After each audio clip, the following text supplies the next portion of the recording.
I actually do write an agenda, like as in a meeting agenda. It's because I can't remember very well, and time management is important, but not that important. It's content. The agenda always starts with myself welcoming everybody. Especially if there's new people. We go around the room, we introduce ourselves. And then I go into the history of our support group, because we did evolve from another group where the leader had passed away. We do sharing for the new members, and that's where we really start getting, are you comfortable with, the confidentiality? I'd say 90% of the new members are very willing and open. They're a little nervous, and then I'll do my story. And I actually have worked it down to about 3 minutes total, which is a feat for me.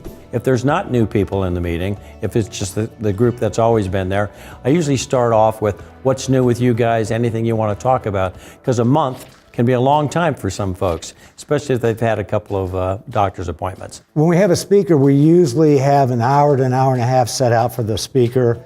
Always ends with a Q&A session. We have speakers probably 80% of the time. We have nutritionists come in from the hospital. We have a pulmonologist and a research person come in and talk once or twice a year about what the new research on pulmonary fibrosis is. We have a doctor that shows up 3 or 4 times a year and can answer specific questions. And we have a nurse that's always there, and she can answer most of the questions. So we try to make sure that the information that we're providing them fits their needs, and if there's some special information that's really only applies to them, we make sure we go out and get it back to them via email or a conference call, something like that. And we're always asking for ideas. We always ask, what do you want to do next time? So when the meetings are all over, we kind of do a quick rewrap of what we just went through. If it was a presentation, I'll have that presentation on the website if everyone wants to go look at it again. And also a last minute opportunity for everyone.